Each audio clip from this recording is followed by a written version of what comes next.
Shalom, shalom, shalom à tout le monde. Je vous bénis encore une fois dans le nom précieux de notre Seigneur Jésus-Christ. Je dis merci au Seigneur pour ce moment que nous allons partager. Et c'est un moment qui va encore nous édifier, qui va encore nous éclairer sur les attitudes que nous devons avoir en tant que des créatures de Dieu, en tant que des chrétiens. Je bénis le Seigneur parce que il est fidèle dans sa parole et sa parole est vérité. Sa parole ne change pas, elle reste toujours la même. Et nous savons que les civilisations vont passer, mais la parole de Dieu restera toujours la même. Et c'est dans la parole de Dieu que nous nous retrouvons.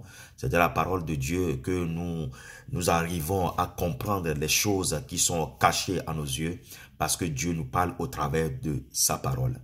Béni soit le nom de Dieu, béni soit le nom de notre Seigneur Jésus-Christ qui va nous accompagner par son esprit dans ce moment de partage. Seigneur, je te loue, je te rends grâce, je demande à ce que par ton esprit, tu nous donnes l'esprit de discernement, tu disposes notre entendement afin que ta volonté soit accomplie dans notre vie au nom de notre Seigneur Jésus-Christ. Amen. Bien-aimés, aujourd'hui, qu'est-ce que nous allons partager? Nous allons avoir pour thème l'idolâtrie.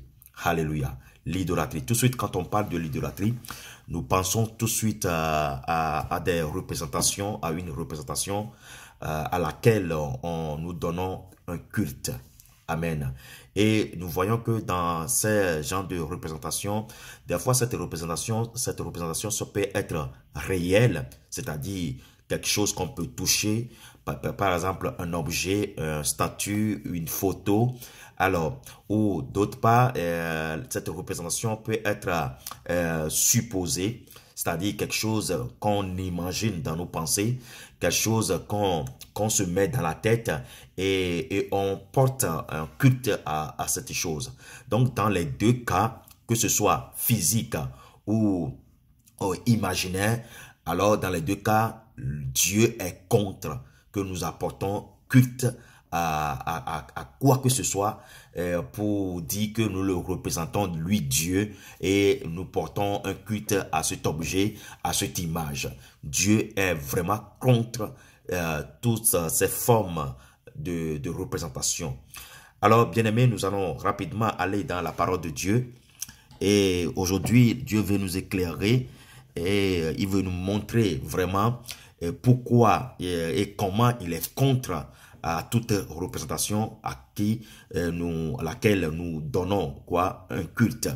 Alors malheureusement, ce qui se passe dans la vie des humains aujourd'hui, des peuples aujourd'hui, c'est que on peut être idolâtre sans le savoir. C'est ça qui est un peu dangereux. Des fois, nous tombons dans l'idolâtrie sans même le savoir. L'idée de base n'était pas d'être idolâtre, mais nous rentrons dans l'idolâtrie sans le savoir. Nous allons rapidement lire un verset dans Exode chapitre 20, le verset 3 à 6. Je lis dans le Seigneur. Tu n'auras pas d'autre Dieu devant ma face. Tu ne te feras point d'image taillée, ni de représentation quelconque des choses qui sont en haut dans les cieux, qui sont en bas sur la terre, et qui sont dans les eaux plus bas que la terre. Tu ne te prosterneras point devant elles, et tu ne les serviras point. Car moi, l'Éternel est ton Dieu, je suis un Dieu jaloux, qui punit l'iniquité des pères sur les enfants, jusqu'à la 3e et à la 4e génération de ceux qui me haïssent. Alléluia. Ça, c'est la parole de Dieu.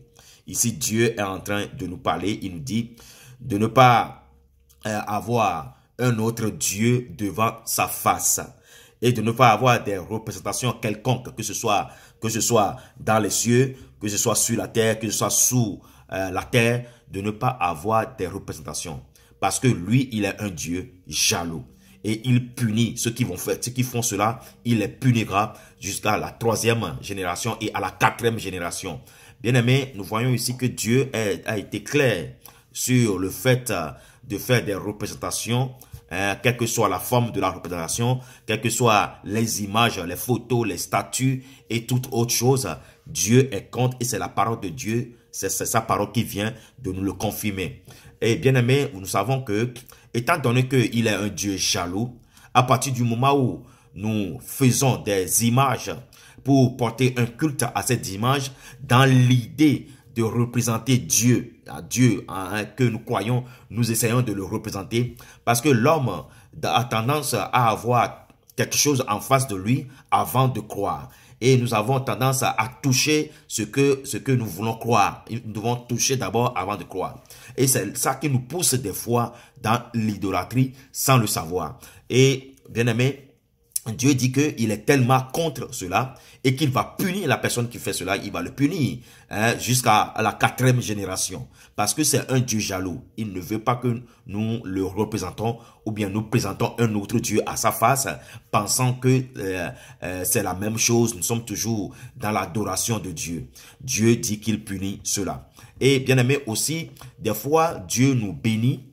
Dieu nous donne une bénédiction. Par exemple, une maison, un bien matériel, et en telle enseigne que nous sommes vraiment contents, nous sommes passionnés, nous sommes attachés à ce bien, nous sommes vraiment dans l'amour avec ce bien, nous sommes affectionnés par ce bien, et voilà, en faisant cela, nous sommes aussi dans l'idolâtrie. Nous aimons cette chose que Dieu nous a donnée, cette bénédiction que Dieu nous a donnée, jusqu'à ce que nous mettons le bien matériel, ce bien matériel, nous le mettons à la place de Dieu.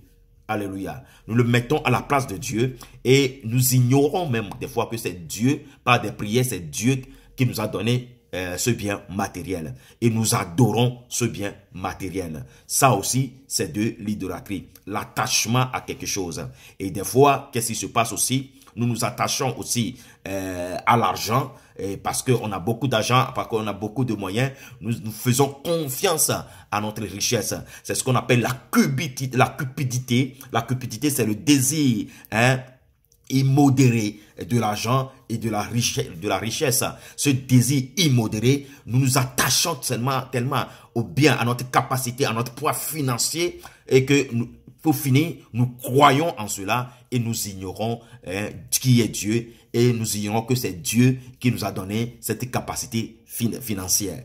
Et nous sommes aussi dans quoi? Dans l'idolâtrie. La cupidité, c'est aussi l'idolâtrie. Bien aimé, le Seigneur aujourd'hui veut nous parler de toutes ces choses, de ne pas représenter, faire des représentations pensant que nous adorons Dieu. Il a dit qu'il est contre. De ne jamais présenter un autre Dieu devant sa face, de ne pas faire des représentations ni sur la terre, tout ce qu'on peut trouver sur la terre, de ne pas prendre un objet sur cette terre, un objet qu'on imagine dans les cieux, un objet qui est sous la terre, et de le représenter et lui porter un culte. C'est de l'idolâtrie. Là, on devient idolâtre. Alléluia. Quand on s'attache à l'argent, la cupidité, c'est de l'idolâtrie. Quand nous voyons dans Éphésiens chapitre 5 verset 5 ou Colossiens chapitre 3 verset 5, nous allons voir que la cupidité, c'est aussi de l'idolâtrie. L'attachement, un attachement, un désir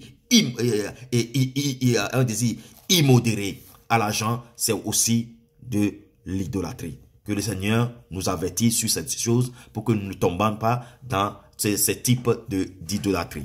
Alors, bien aimé, je vais encore toucher un point qui nous pousse d'avoir, parce qu'on a plusieurs points, des points qui nous poussent, des moyens qui nous poussent dans l'idolâtrie et que des fois nous ne le savons pas. Vous savez, dans la vie chrétienne, dans la marche chrétienne, quand nous donnons notre vie à Jésus, nous voulons être chrétiens, nous rentrons dans le ministère de Christ. Souvent, Dieu prend soin de mettre quelqu'un qui est un berger, quelqu'un devant nous, qui peut nous conduire, qui peut nous enseigner, qui peut nous montrer les préceptes de Dieu. Par exemple, ça peut être un pasteur, par exemple, ça peut être un évangéliste, ça peut être un diacre, déjà quelqu'un qui est au service de Dieu. Dieu prend soin de mettre quelqu'un sur notre voie, sur notre route, et cette personne est censée de nous montrer la voie de Dieu, de nous enseigner les préceptes de Dieu. Alors, malheureusement, arrivé à un moment donné, nous prenons cette personne à la place de Dieu. Bien aimé, c'est ce qui se passe souvent. Nous prenons cette personne que Dieu a mis devant nous comme un berger. Nous prenons cette personne par nos attitudes. Nous considérons cette personne à la place de Dieu. C'est de l'idolâtrie. Ou bien, c'est cette personne, la personne même en question, qui nous pousse psychologiquement à le prendre à la place de Dieu. C'est de l'idolâtrie. Bien aimé, c'est là où nous tombons des fois dans l'idolâtrie sans même le savoir. Vous voyez, Dieu nous a même conseillé, quand nous voyons dans Galates chapitre 5, Dieu nous a conseillé même de partager nos biens avec les gens qui nous montrent la voie de Dieu. De partager nos biens avec nos responsables, nos bergers, les gens les serviteurs que Dieu a mis devant nous. Dieu a dit de partager nos biens avec eux, de veiller sur eux, de les aider à ne pas avoir l'envie de l'intérêt, de ne pas aller chercher leur propre intérêt, de les aider, de partager ce que nous avons, les biens que nous avons, de les partager avec eux. C'est ce que Dieu a dit. Mais en aucun moment Dieu a dit de les considérer comme notre Seigneur, comme notre Dieu. Mais malheureusement, c'est ce que nous faisons et nous tombons directement dans l'idolâtrie. Et ça, Dieu n'aime pas ça et Dieu nous punit. Parce que respecter quelqu'un, ou bien accompagner quelqu'un, ou bien être dans la même idéologie, dans la même doctrine de Christ avec quelqu'un et mener le ministère de Christ, c'est autre chose. Mais aussi, l'autre, c'est quand on prend la personne et qu'on considère la personne, on s'attache à la personne, on admire la personne et on porte des cultes à la personne, là nous rentrons dans le culte de la personnalité. Le culte de la personnalité, c'est de l'idolâtrie. Et quand tu es un serviteur, quand tu es un berger, et que tu sens que à partir d'un moment, puisque les gens sont émerveillés par le don que Dieu t'a donné, le don d'enseignement, le don de guérison que Dieu t'a donné, et que tu as constaté que les gens commencent par te prendre comme leur propre Dieu, il faut tout de suite les éclairer sur ce point. Sinon, tu serais contre le Seigneur, tu seras contre les préceptes de Dieu sans même le vouloir. Parce que c'est les fidèles, des fois, qui nous poussent à croire que nous sommes égaux à Dieu. Vous voyez, moi qui vous parle maintenant, je peux vous dire une chose. Je ne peux jamais devenir Dieu. Jamais je ne peux devenir Dieu. Mais Dieu peut devenir moi. Alléluia. C'est ça la différence. Moi, quel que soit ce que je peux prêcher, quelle que soit ma connaissance dans la parole de Dieu, de Genèse à Apocalypse, je ne peux jamais devenir Dieu. Je ne peux jamais être à la place de Dieu. Je ne peux jamais devenir Dieu, je le répète. Mais Dieu, il peut devenir moi. C'est-à-dire que Dieu peut passer par moi, peut m'habiter à parler à quelqu'un. Alors, en aucun moment, je ne dois pas croire que je peux devenir Dieu, je peux être égal à Dieu. Alors, bien-aimé, moi qui vous prêche, je ne peux jamais devenir Dieu, mais Dieu peut devenir moi. Même la même chose pour toi, toi qui écoutes la parole de Dieu, toi aussi, quand tu t'attaches à la parole, toi tu ne peux jamais devenir Dieu, mais Dieu aussi peut devenir toi. C'est-à-dire que Dieu peut passer par toi, peut utiliser ta personne pour prêcher, pour enseigner, pour donner l'évangélisation à quelqu'un. Alors évitons le culte de la personnalité. Le culte de la personnalité, c'est de l'idolâtrie. Que le Seigneur nous bénisse. Que le Seigneur nous garde. Quand nous voyons dans 1 Corinthiens chapitre 10, verset 14, la Bible nous demande de fuir l'idolâtrie. De fuir l'idolâtrie. Mais comment on peut fuir l'idolâtrie si on ne la reconnaît pas? Il faut d'abord reconnaître qu'est-ce qui est l'idolâtrie avant de commencer par le fuir. Avant de commencer par la fuir. Vous voyez, nous devons être vraiment vigilants dans nos assemblées, dans nos églises, dans nos relations chrétiennes, pour ne pas mettre, ou bien pour ne pas considérer les bergers que le Seigneur nous a donnés comme le Seigneur lui-même, comme Dieu lui-même. Des fois, les bergers même veulent pousser les gens à les prendre à la place de Dieu. Bien-aimés, évitons ces manières de posséder, évitons le culte de la personnalité. C'est une forme d'idolâtrie. Attachez-vous, s'attacher aussi à l'argent, la cupidité, c'est une forme d'idolâtrie. Que le Seigneur nous donne l'esprit de discernement. Bien-aimé, que le Seigneur nous donne l'esprit de discernement pour ne pas tomber dans l'idolâtrie et de rester sur la bonne voie. Le Seigneur, il est le seul Seigneur. Il est le seul qui s'est donné sur la croix pour nous. Il est mort pour toi et pour moi. C'est lui seul qui peut mourir pour toi et pour moi. Le pasteur ne peut pas mourir à ta place. L'évangéliste ne peut pas mourir à ta place. L'apôtre ne peut pas mourir à ta place. Vous voyez, le docteur de la loi, le docteur ne peut pas mourir à ta place. Aucun de ces personnes ne peut mourir à ta place. Mais Jésus, lui, il est mort pour que toi tu aies la vie, pour que nous ayons la vie. Nous sommes tous les héritiers du Christ. Et nul parmi nous ne serait à la place de Dieu. Ça n'existe pas. Dieu, nous ne pouvons jamais devenir Dieu, mais Dieu peut devenir nous. Que le Seigneur bénisse quelqu'un qui écoute cette parole, qu'il soit éclairé et que nous faisions attention pour ne pas tomber dans l'idolâtrie. Je vais prier, Seigneur, merci. Merci pour ce partage, merci pour ton amour. Je prie en ce moment pour quelqu'un qui est dans la confusion totale, qui n'a pas compris ce que c'est que t'adorer, qui n'a pas compris ce que c'est que respecter le berger que tu as mis devant lui. Et à un moment donné, il est tombé dans l'idolâtrie, dans le culte de la personnalité. Je prie en ce moment que par ton esprit, là où il écoute cette parole, Seigneur, que ton esprit, l'Esprit Saint le visite et que l'Esprit Saint puisse l'éclairer sur la manière, la bonne manière de t'adorer et de voir ta face.